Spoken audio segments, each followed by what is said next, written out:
trying some new coffee, and I'm going to cook some steak with you guys on my cast iron skillet. Let's discuss.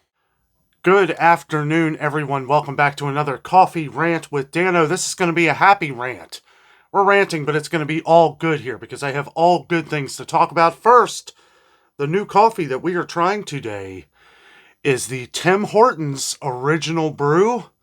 Tim Hortons here. I took a taste right before I started the video, and I was thinking, I can't give you my initial reaction. But I will say, after tasting it, it's okay. I have actually tried Tim Hortons before. It's been years. Me and Jessica were out of town somewhere. There was a Tim Hortons restaurant. The donuts were fantastic. Wasn't a big fan of the coffee. That being said, I do feel like this is a good, smooth coffee.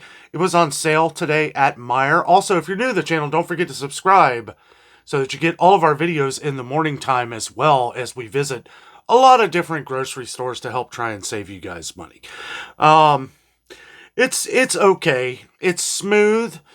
It's better than it was when I had gotten it out of town. I kind of compared it to like a gas station coffee, which isn't necessarily a bad thing. I remember comparing it to Wawa. If you live in Florida, you know where I'm talking about. So it was, it tastes a lot like Wawa coffee. Not very strong, but not too weak. It's got an easy flavor. You know, it's not, it's really hard to describe. I know it comes from Canada, and it's, you know, it's good. It's just not one of my favorites, but it will not be wasted. So, if you have to hit pause to get your coffee together, it's going to be a fun video, guys. I got a couple things planned. Trying an experiment here with some of the fried dill ranch dip that I got from Sam's Club the other day. Now, I gotta admit, I was a little disappointed. I was glad that I got it on sale. It's a big tub of it for $4. We got so many comments from our Sam's Club video that I wanted to share some of my thoughts. I think some great ideas. Some people were saying try it with breads.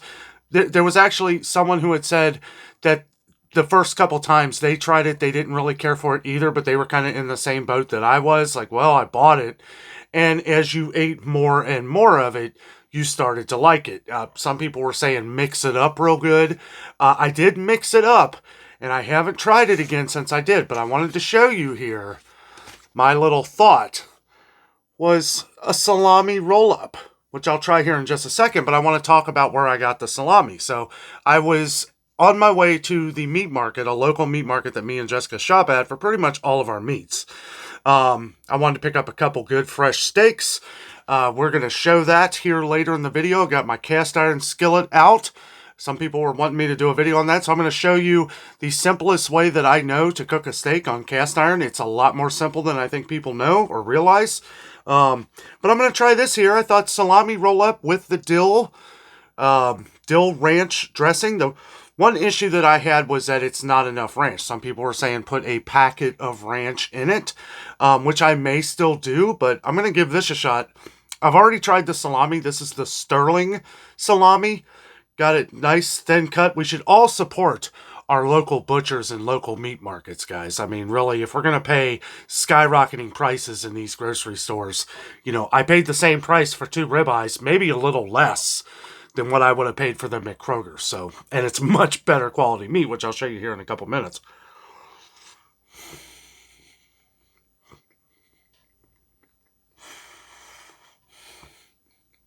I had a feeling. Sorry. That makes it way better. Way better. The salami goes really good with the dill.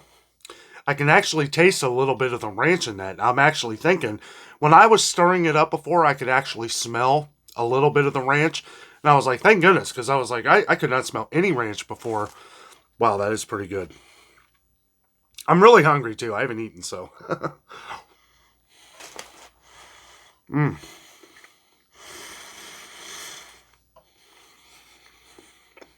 That's it right there. So many good ideas that you guys were giving us, though, like a thin layer for a hamburger. Some people were saying Some people were saying put it on your chicken and then bake the chicken and let it kind of melt into the chicken. I thought that was a pretty good idea. Pickles and chicken go really good together. I think that was kind of my thing, was I was using a ruffle style chip, and I just don't think it went well with that chip. Like, I was also saying, like, the kind of bread that you would use for, like, a spinach dip or something.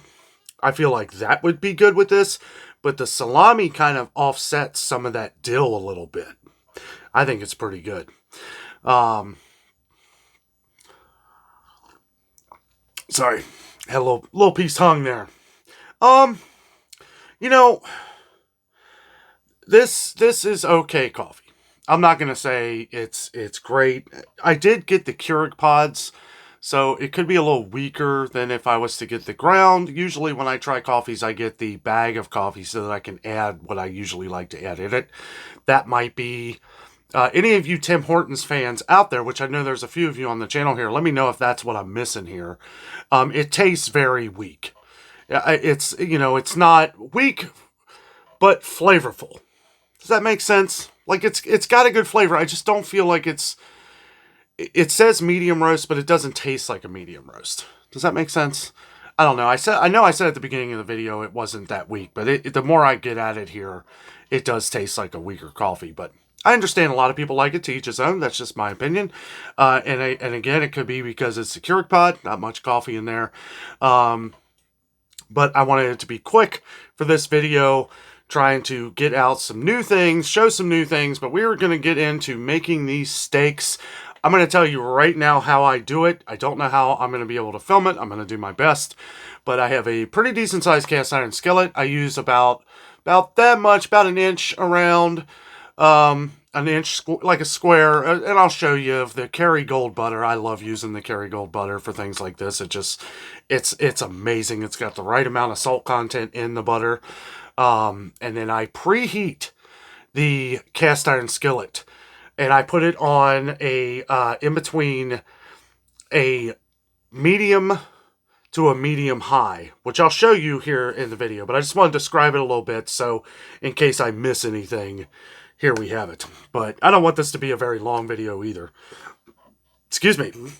But I will let that preheat and let it get up to heat, get it up to the right temperature. And then once all the butter is evenly distributed and everything, and the cast iron, the one thing I've learned about cast iron is you want to make sure that it is as hot as it can possibly get for the temperature that you're cooking.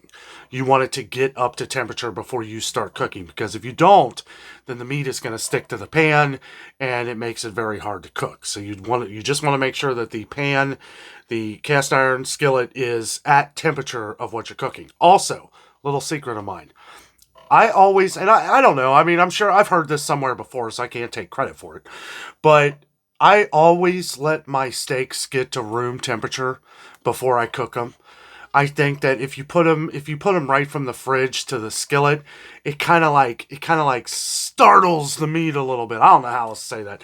Kind of like shocks the meat a little bit, and you could get some toughness. But if you let it at room temperature, for one, it's going to cook a little quicker. It's going to cook a little more evenly, and then you're letting all that kind of like, just all the juices and everything will disperse right at the same time. And to me, that is just how you do a perfect steak. But without further ado, let's take our coffee and head to the kitchen. Okay, so we're in the kitchen here. I turn it to a medium, not medium high. I let the pan get to the temperature all the way around. Takes probably, I don't know, I usually give it about 10-15 minutes. But here's this right here. This is key, because I can't tell you, I don't want to burn myself, so I go ahead and put this sleeve on here. It's the best thing I've ever bought for this. I just take this sleeve, put it right on there, so that way in case I accidentally grab for it, that is exactly what that is there for, and that is a useful tool. Also, some people are asking how they clean their cast iron skillets. What I do, you don't want to use like Dawn soap or anything, because the whole point of cast iron is you want to keep it seasoned forever. So what you want to do is when you're done cooking, you just basically run really hot water, run it over water, and then you have a brush, which I'll show you later, a big brush that you just brush it off with and just get it really hot. And then when you're done, you season it. You actually season the pan when you're done with a little bit of oil, which I'll show you how to do that too. Okay, so here we got the Kerrygold. I've actually got some extra here, but this was the last piece.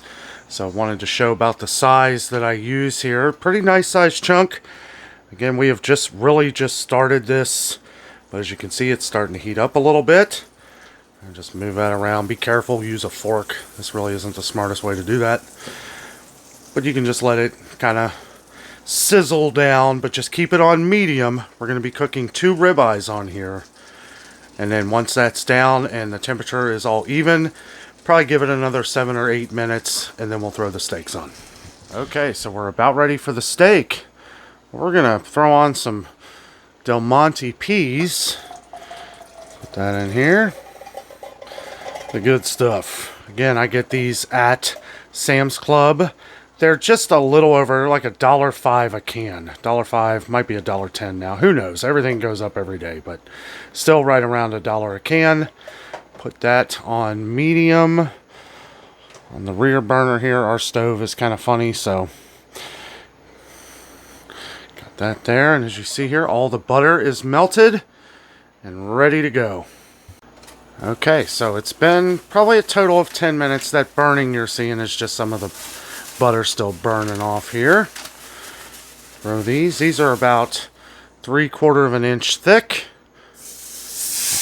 Yeah, when you hear that sizzle, you know it's good. So before I put the seasoning on, which we use the Season All salt from the Morton's, which is really good, I like to cook the first side down first and let that butter kind of just do its magic. Get the other steak here. Sorry, I'm trying to do this with 2 hands here.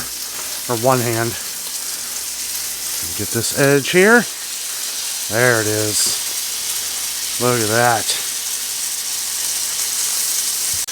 Okay, so I did turn it down a little bit, like 1 notch below medium there. It is a little hot. But I wanted to show you. This is the Morton Season All salt that we use, and this is the real magic right here, guys. So what I'm going to do is I'm just going to put a little bit on top here. Well, when I say a little, I mean a good amount, I guess. Just kind of coat that. Don't have to go too crazy with it because that's going to be the first initial thing where the spices go up into it. But I like to cook the bottom end here first and a little bit of the butter before I get that going. And then this side's going to sop up the rest of the butter with the seasoning and create the magic. Wanted to point out right here, we will be adding a pack of our dehydrated Idaho and buttery home-style potatoes to our meal here.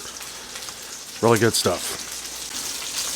Okay, so it's been about 5 minutes here. And as you see, the steak is not sticking, which is key. Look at that. Oh, man. That looks so good. Look at that. Perfect char. Guys, I'm telling you, cast iron is the way to go.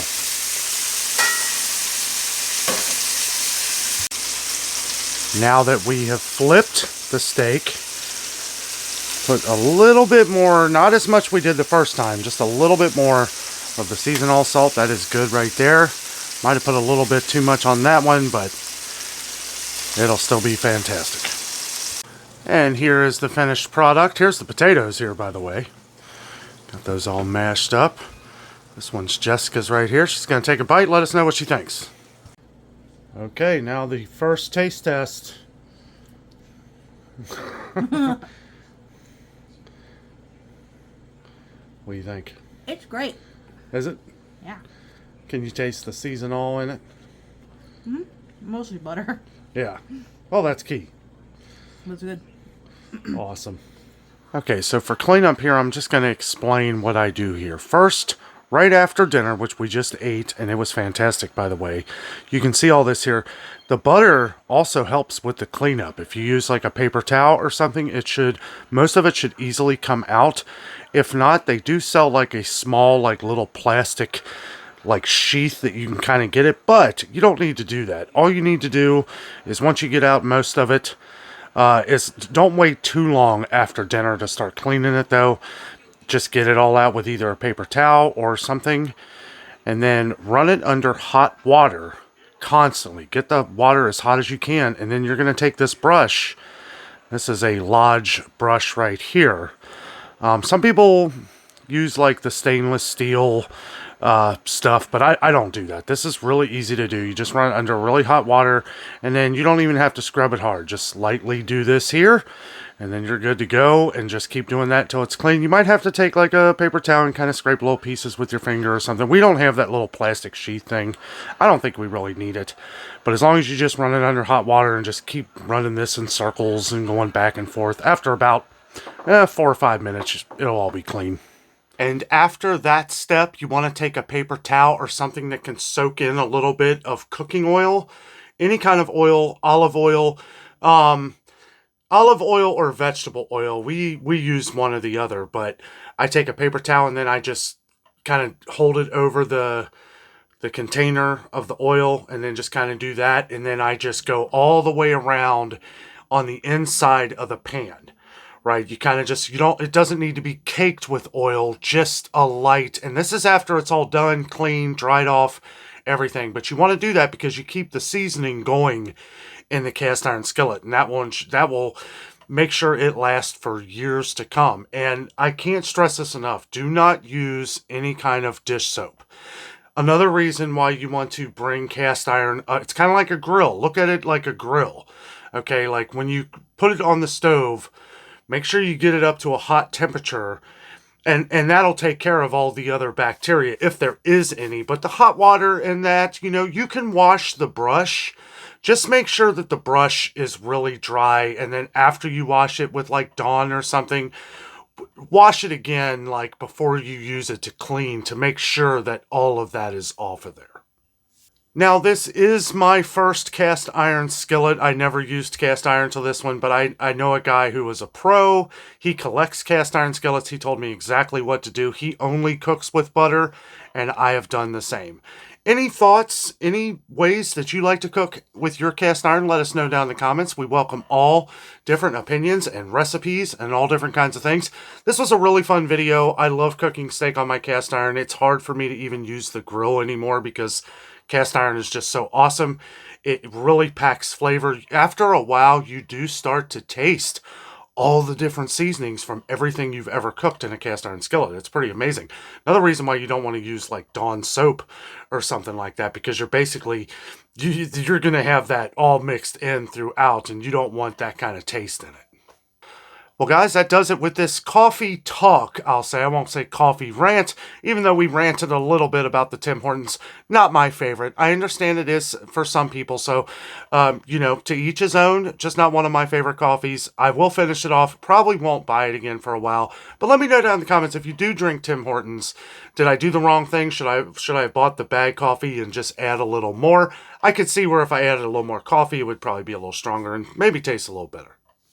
Thank you so much for joining us tonight. It was fun making this video for you guys. It was fun for me because we got to eat and chat with you guys, have a little bit of coffee, have a little bit of steak. What more do you need in life? Guys, thank you so much for watching. Have a great night.